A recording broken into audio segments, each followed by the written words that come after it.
हमने कल किया था ट्रांसफॉर्मर क्या होता है। ट्रांसफॉर्मर एक ऐसी डिवाइस है जो हाई वोल्टेज को एट लो करंट किसमें कन्वर्ट कर देती है, लो वोल्ट। ठीक है, ट्रांसफॉर्मर एक ऐसी डिवाइस। तो हमने इसके बाद हमने किया था कि ट्रांसफॉर्मर हमारे दो टाइप के होते हैं।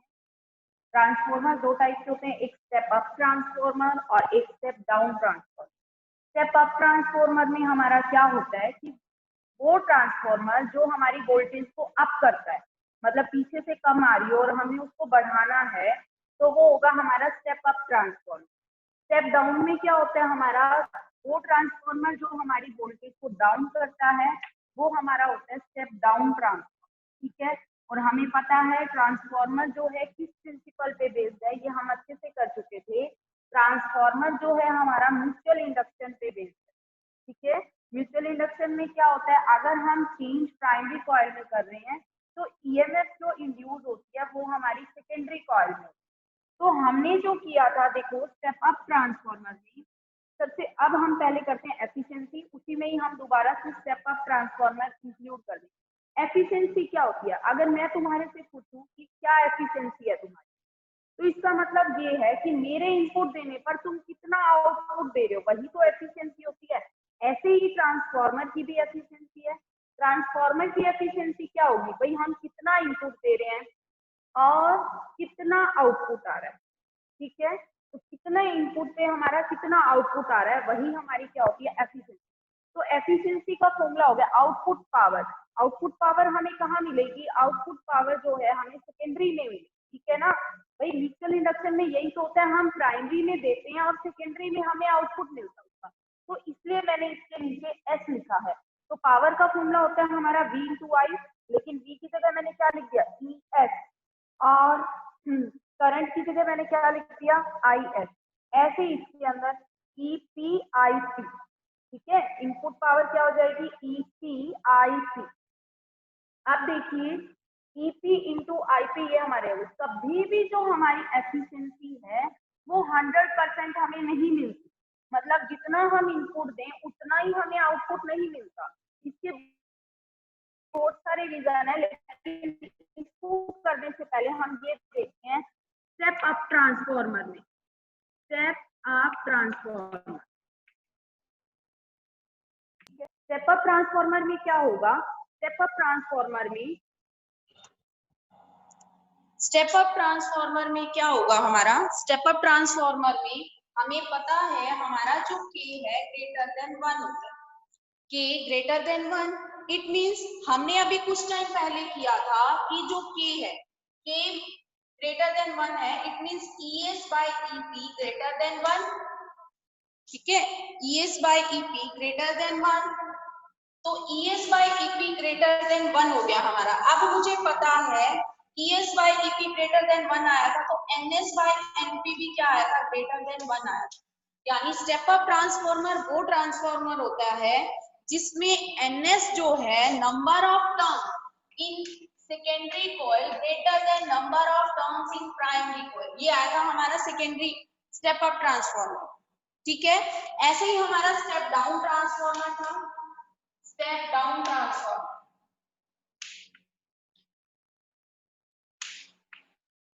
स्टेप डाउन ट्रांसफॉर्मर में क्या हुआ था, K हमारा जो होता है लेस देन 1 होता है।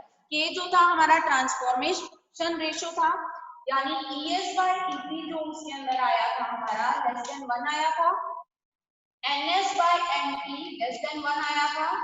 It means NS less than NP। Number of turns in secondary coil अगर लेस हो जाए किससे, number of turns in primary coil से, तो हमें ये पता लग जाता है जो हमारा ट्रांसफॉर्मर बनेगा वो कौन सा होगा, स्टेप डाउन ट्रांसफॉर्मर। ठीक है, तो स्टेप अप ट्रांसफॉर्मर मैंने बता दिया कि क्या होता है, K ग्रेटर देन 1 होता है। K जो था हमारा ES/EP के भी इक्वल आया था, NS/NP के भी इक्वल आया था।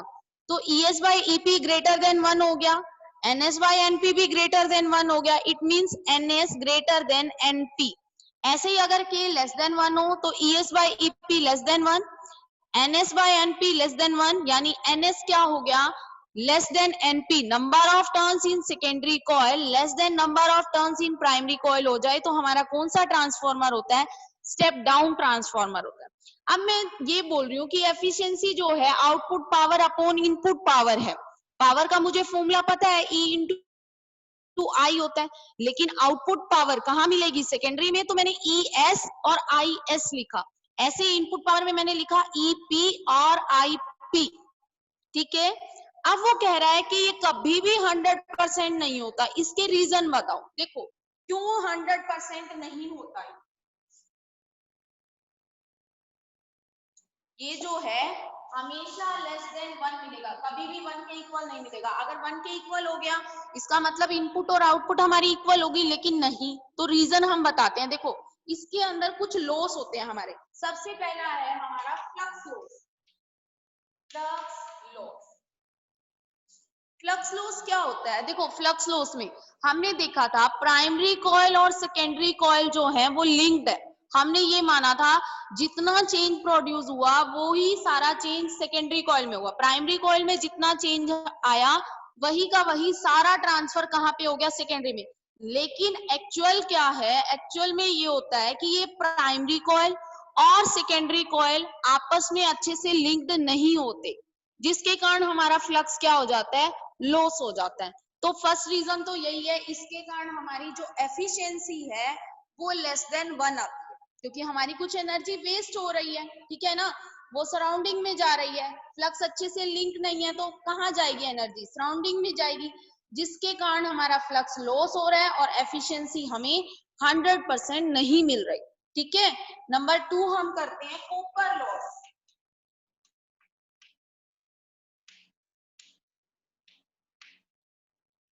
कॉपर लॉस क्या होता है? देखो कॉपर लॉस क्या होता है, हमने joules law of heating effect में ये किया था कि हम करंट देते हैं तो हीटिंग प्रोड्यूस होती है। अगर जहां पे करंट होगा वहां पर हीटिंग प्रोड्यूस होगी। तो इसमें भी तो यही था, प्राइमरी कॉइल में करंट प्रोड्यूस हुआ था। मैंने बताया था कि प्राइमरी कॉइल में इंडक्टर है, जो करंट प्रोड्यूस होगा वो जो होगा 90 डिग्री पीछे चल रहा होगा, उसके और ईएमएफ के बीच में फेज डिफरेंस 90 का होगा, तो करंट प्रोड्यूस हुआ था। अब जहां पर भी करंट है वहां पर हीटिंग तो आएगी, तो प्राइमरी कॉइल में भी हीटिंग आएगी, सेकेंडरी में भी हीटिंग आएगी। जब हमारी हीटिंग आती है तो कुछ पार्ट तो हमारा इलेक्ट्रिकल एनर्जी का वेस्ट हो रहा है ना हीटिंग एनर्जी में, ठीक है ना। तो इस कारण भी हमारी जो एफिशिएंसी है वो लेस देन 1 है, मतलब हमें 100% नहीं मिल रही एफिशिएंसी। जितना हम इनपुट दे रहे हैं उतना हमें आउटपुट नहीं मिल रहा। इसका रीजन क्या है? फ्लक्स लॉस बता दिया मैंने। फ्लक्स लॉस हो सकता है या कॉपर लॉस में क्या हो रहा है? हीटिंग आ रही है, किसमें कन्वर्ट हो रहा है? Iron loss.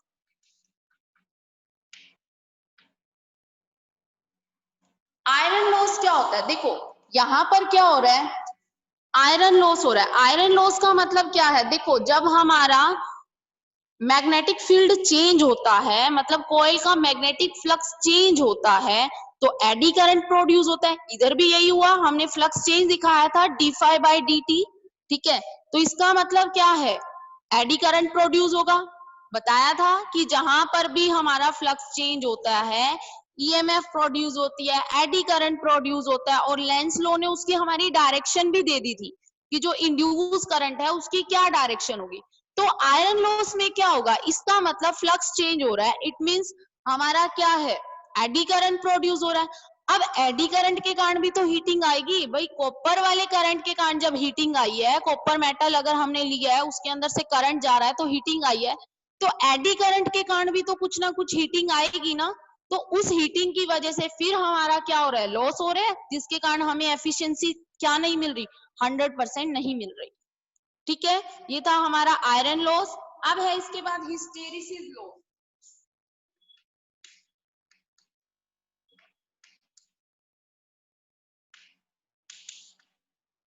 हिस्टेरिसिस लॉस क्या होता है? देखो हमारा जो मेटल हम लेते हैं वो क्या होता है? मैग्नेटाइज होता है और डीमैग्नेटाइज होता है। बार बार वो मैग्नेटाइज हो रहा है, डीमैग्नेटाइज हो रहा है, मैग्नेटाइज हो रहा है, डीमैग्नेटाइज हो रहा है। ये हिस्टेरिसिस हमने वैसे हम लास्ट चैप्टर में करते हैं, लेकिन इस बार जो है कोविड की वजह से ये टॉपिक हमारा रिमूव हो गया था। तो हिस्टेरिसिस में यही होता है, जो मेटल है वो बार बार मैग्नेटाइज और डीमैग्नेटाइज होता है। जिसके कारण क्या है, हमारा एनर्जी लॉस होगा, फिर हमारी एफिशिएंसी में क्या है, 1 से लेस हो जाएगी हमारी एफिशिएंसी, ठीक है। And last one is noise, humming noise.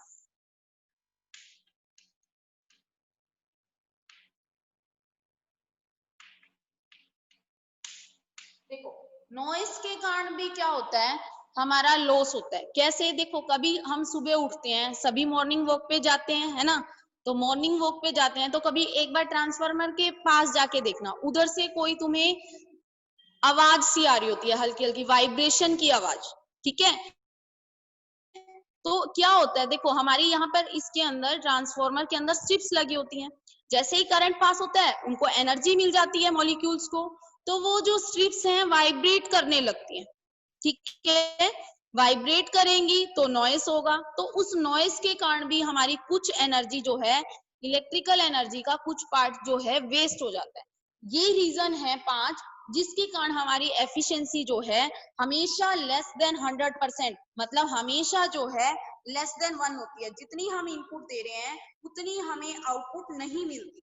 उसके रीजन मैंने तुम्हें अच्छे से बता दिए हैं कि क्या क्या रीजन हो सकते हैं। इसके बाद है use of transformer at long distance transmission, मतलब ट्रांसफॉर्मर का जो यूज है लॉन्ग डिस्टेंस में हम कैसे यूज करते हैं। लॉन्ग डिस्टेंस पे हम इसका कैसे यूज करते हैं ट्रांसफार्मर का। देखो क्या होता है, कभी भी हम देखते हैं जो पावर स्टेशन होते हैं, जनरेटिंग स्टेशन जहां पर ये वोल्टेज हमारी प्रोड्यूस की जाती है, ठीक है, वहां पर देखो हमारे घरों तक तो सप्लाई आती है 220 वोल्ट की, लेकिन एक्चुअल में क्या वो पीछे से भी 220 चलती है, नहीं, वो पीछे से चलती है 66,000 वोल्ट। 66,000 वोल्ट हमारी जो है पावर सप्लाई चलती है जनरेटिंग स्टेशन से। इसके बाद क्या करते हैं आगे हमारा फिर स्टेप डाउन ट्रांसफार्मर लगा देंगे, जिसके कारण क्या हो जाएगा 20,000 वोल्ट हो जाएगी, मतलब वो एडजस्ट कर रखा होता है, जिसके कारण की जो वोल्टेज है हमारी डाउन होकर कितनी आ जाती है 22,000, ठीक है। इसके बाद फिर स्टेप डाउन लगा देते हैं, इसके बाद हो जाती है 11,000, और लास्ट जो हमारे घरों में आते आते वोल्टेज हो जाती है वो हमारी होती है 220 वोल्ट। ये हमारी वोल्टेज होती है। मतलब जो लॉन्ग डिस्टेंस पे हमारे ट्रांसफार्मर होते हैं उनका यूज कैसे किया जाता है। देखो लॉन्ग डिस्टेंस पे मान लो हमें पावर सप्लाई करनी है, तो जहां से चलती है वहां पर होती है 66,000 वोल्ट। उसके बाद फिर स्टेप डाउन लग जाता है, स्टेप डाउन कितना कर देता है उसको 22,000 वोल्ट, फिर आगे फिर लग जाता है 11,000 वोल्ट, 220 वोल्ट।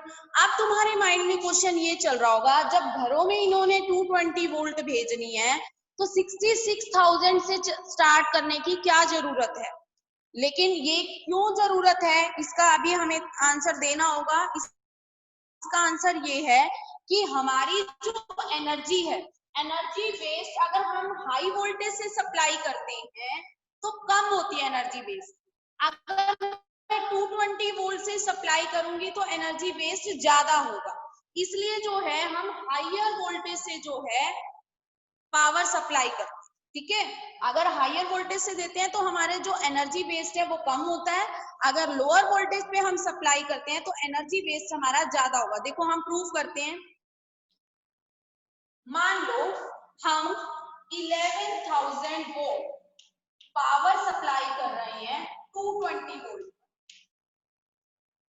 इतनी वॉट की पावर हम 220 वोल्ट पे सप्लाई करें, ठीक है। तो देखते हैं एनर्जी वेस्ट कितनी हुई, एनर्जी डिसिपेटेड कितनी हुई। देखो हमें फॉर्मूला पता है इसका, आई स्क्वायर आर टी, ठीक है, आई स्क्वायर आर टी।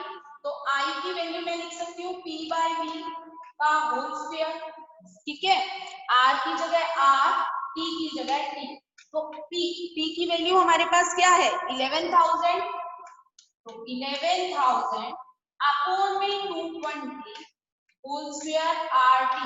अगर हम इसको सॉल्व करते हैं तो यहाँ से जो आंसर मिल रहा है वो हमें मिल रहा है 0.25 आर टी, मतलब कितनी एनर्जी वेस्ट हो। अगर हम पावर 220 वोल्ट पे सप्लाई कर रहे हैं तो इतनी एनर्जी वेस्ट हो रही है, कितनी हमारी 0.25 आर, ये एनर्जी। ठीक है, अब मैं इसी वोल्ट को कितने पे कर रही हूं, देखो अब मैं 11,000 वोल्ट को कितनी एनर्जी से हम आगे प्रोसीड कर रहे हैं, आगे हम इसको कर रहे हैं 22,000 वोल्ट, 22,000 वोल्ट पे। आप देखिए मैं कितनी एनर्जी वेस्ट होती है हमारी, तो मैं इधर कितनी कर दूं 22,000, बेटा इधर से आएगा ये 2500 आर, ठीक है। जब 220 वोल्ट पे किया हमने तो हमारा आएगा 2500 आर।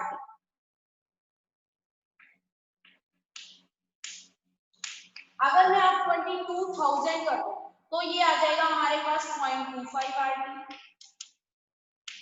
ठीक है, 0.25 आर, 0.25 आर। अगर मैं वोल्टेज सप्लाई 220 वोल्ट करती हूँ तो मेरा आ रहा है एनर्जी वेस्ट 2500 आरटी। अगर यही मैं 22,000 वोल्ट करती हूँ तो ये आ रहा है मेरा 0.25 आरटी। तो इसका मतलब एनर्जी वेस्ट किसमें कम हुई, जब हमने हायर वोल्टेज से सप्लाई करी। तो हायर वोल्टेज से कितनी एनर्जी वेस्ट हुई, सिर्फ 0.25, और लोअर वोल्टेज से कितनी हो रही है 2500 आरटी। तो कौन सी बेटर है कि हम 22,000 वोल्ट से इसको सप्लाई करें, ठीक है ना। तभी जो हमारी पावर है वो हाई वोल्टेज से सप्लाई की जाती है और घरों में आते आते वो 220 वोल्ट हो जाती है with the help of step down transformer, ठीक है, स्टेप डाउन ट्रांसफॉर्मर। अब इसके बाद है भाई देखो और क्या है, लॉन्ग डिस्टेंस में कैसे यूज करें। अगर हम थिक वायर यूज करते हैं, देखो लॉन्ग डिस्टेंस के लिए अगर मुझे पावर सप्लाई करनी है, थिक वायर यूज करते हैं तो कॉस्ट ऑफ ट्रांसमिशन क्या हो जाएगा, हाई हो जाएगा। मोर ओवर क्या है, हमें उसके लिए थिक वायर के लिए जो पोल भी चाहिए वो भी स्ट्रॉन्ग चाहिए होंगे, ठीक है ना। तो इससे हमारा जो ट्रांसमिशन का कॉस्ट है वो बढ़ जाता है। अगर लॉन्ग डिस्टेंस में मुझे ट्रांसमिशन करना है तो सबसे पहले तो मुझे थिक वायर्स चाहिए, ठीक है, थिक वायर्स के लिए और मुझे क्या चाहिए, स्ट्रॉन्ग पोल चाहिए। तो हमारा जो ट्रांसमिशन का कॉस्ट है वो बढ़ जाता है, ठीक है। तो अगर ट्रांसमिशन हम हायर वोल्टेज पे कर दें तो हम थिन वायर से काम चला सकते हैं और लाइट पोल्स यूज कर सकते हैं। तो हमारा जो कॉस्ट ऑफ ट्रांसमिशन है वो भी क्या हो जाएगा, कम हो जाएगा, अगर हम हायर वोल्टेज से ट्रांसफर करते हैं, ठीक है ना। लोअर वोल्टेज से करेंगे तो मोटे वायर चाहिए, उसके लिए भी स्ट्रॉन्ग पोल चाहिए, तो ट्रांसमिशन बढ़ जाएगा। अगर हम हायर वोल्टेज से करें ना तो हमारे, अगर हम थिन वायर भी यूज कर लें तो भी काम चल जाएगा, थिन वायर के लिए हम लाइट पोल भी यूज कर सकते हैं। तो यहाँ से भी हमारा जो कॉस्ट ऑफ ट्रांसमिशन है वो भी बच जाता है अगर हम हायर वोल्टेज से सप्लाई करते हैं, ठीक है। अब हम इसके न्यूमेरिकल करते हैं, ठीक है। न्यूमेरिकल इसका एक आधा आ ही जाता है, इंपॉर्टेंट है। तो न्यूमेरिकल देखिए, सबसे पहला न्यूमेरिकल है हमारा ट्रांसफॉर्मर पे बेस्ड ही हम न्यूमेरिकल कर रहे हैं। तो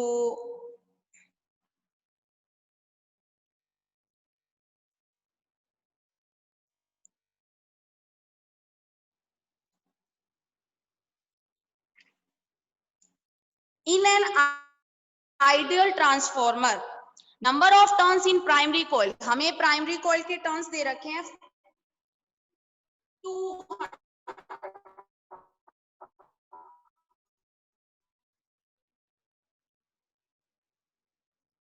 ठीक है, और सेकेंडरी में हमें दे रखे हैं 1000 turn. Number of turns in primary coil 200, number of turns in secondary coil 1000। वो कह रहा है इनपुट पावर जो है, the power input to the primary is 10 kilo. Input power हमें कितनी दे रखी है, 10 किलोवाट, ठीक है। और कितने पे कर रहे हैं इनपुट पावर, इनपुट पावर जो है हमारी वो है हमारी 200। क्या निकालना है, आउटपुट वोल्टेज निकालनी है और प्राइमरी करंट निकालना है। आउटपुट वोल्टेज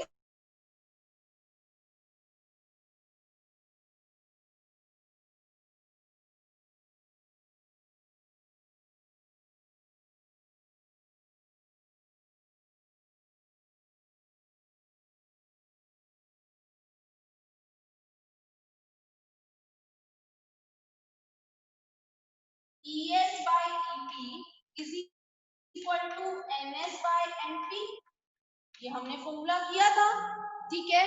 अब ES हमें निकालना है, EP हमें कितना दे रखा है 200, NS 1000 एंड NP इज 200, तो हमारा ES इजीली निकल जाएगा, ठीक है। तो ES की वैल्यू यहां से आएगी हमारी 1000 वोल्ट, तो ES की वैल्यू हमारी आ गई 1000 वोल्ट। हमें यही निकालना था कि सेकेंडरी वोल्टेज, सेकेंडरी कॉइल के अंदर कितनी वोल्टेज है। अब हमें निकालना है प्राइमरी करंट। देखो प्राइमरी इनपुट दे रखी है हमें, इनपुट पावर दे रखी है, इनपुट वोल्टेज दे रखी है हमें, इनपुट करंट हम इजीली निकाल सकते हैं। तो P input is equal to क्या होगा EP IP, तो IP का फॉर्मूला हम कौन सा यूज कर देंगे P इनपुट यानी 10 किलोवाट, ठीक है, अपॉन में EP कितना हो जाएगा हमारा 200, ठीक है। यहां से हमारा IP निकल आएगा जो कि हमारा होगा 50 एम्पियर, 50 एम्पियर, ठीक है। तो हमने जो जो निकालना था, हमें गिवन था NP number of turns in primary coil, number of turns in secondary coil, input power, और जो इनपुट पावर है वो कितनी वोल्टेज में जा रही है, यानी इनपुट वोल्टेज हमें क्या निकालना है, एक फॉर्मूला हमने यूज और ES by EP NS by NP, तो ES निकालनी है, EP है, NS है, NP है। अब हमें निकालना है इनपुट करंट, तो इनपुट करंट के लिए हम क्या करेंगे, देखो अगर हमें आउटपुट करंट भी गिवन होता तो मैं ये फॉर्मूला लगा सकती थी, वो लेकिन आइडियल कंडीशन के लिए था ES IS is equal to EP IP, वो आइडियल कंडीशन के लिए होता है जब हमारी पावर 100%, ठीक है, मतलब एफिशिएंसी हमारी 100% आए तो हम ये फॉर्मूला यूज कर सकते थे ES IS is equal to EP IP, लेकिन इस सिचुएशन में भी हमें IS और IP दोनों चाहिए जो हमारे पास नहीं है। तो मैंने देखा मेरे पास एक पावर दे रखी है इनपुट वाली, तो इनपुट पावर प्राइमरी कॉइल की वोल्टेज, प्राइमरी कॉइल का करंट, तो प्राइमरी कॉइल का करंट हमें निकालना है, इनपुट पावर अपॉन में EP, हमारे पास ये आ गया प्राइमरी कॉइल का करंट। नेक्स्ट क्वेश्चन है हमारे पास